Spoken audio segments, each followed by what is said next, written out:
So I have this little trick that I've set up using Zapier to help me capture my ideas when I'm exploring the internet and make notes, things like that. You know, there's a lot of great tools out there like Evernote, and this one is very similar in terms of allowing you to just easily, quickly save notes and organize them or move them into any platform you like.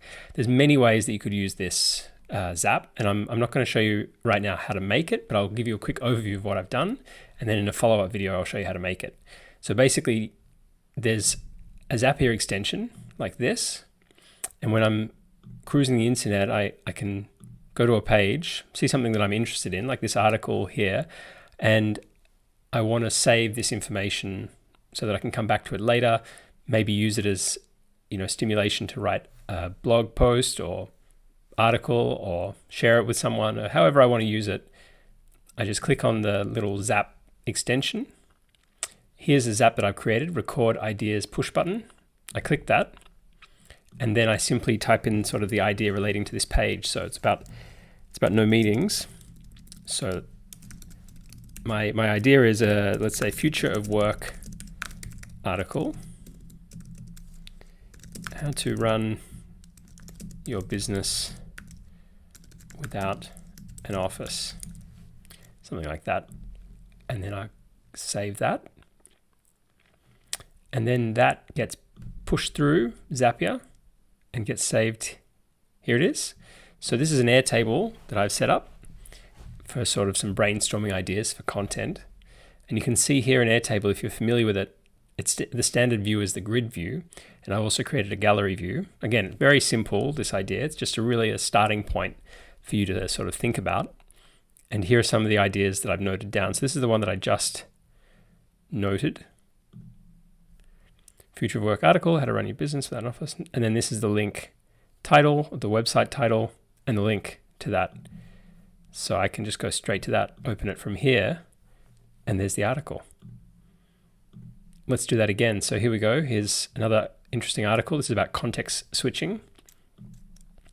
So I'm going to click here. What are the costs of working in an office where you're constantly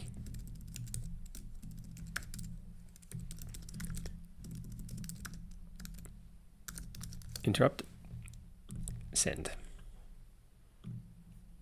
Okay, and then here it is, saved. So all of my stuff is organized here. Obviously you could use Google Sheets, you can use Airtable here, you can add different fields. This is how it looks in Zapier. So I'm using the Zapier Chrome extension app, and then you've got to install the extension. I've got it set to new push with fields, and then the field name that I have is called idea, which I've added. You could add other ones. Test the trigger. It pulls in this information, each of these fields here. And then there's the action step. So that's the trigger step, the action step. I'm using my Airtable account, create a record, choose the account, which is my account, and then set up the actions to go to the data, to go to the appropriate fields in the Airtable. Test, close, turn it on, and then it will appear. Now you just have to remember a very important thing. If you don't turn it on, or if it's turned off, then when Zapier looks for it, it won't find it. So make sure the Zap's turned on if you can't find it when you're trying to use the Zapier push button. Okay, that's it. And I'll follow this up with a step-by-step on how to set this up. Let me know what you think, if this is useful, and any other ideas or thoughts or questions you might have. Okay, thanks so much. Cheers.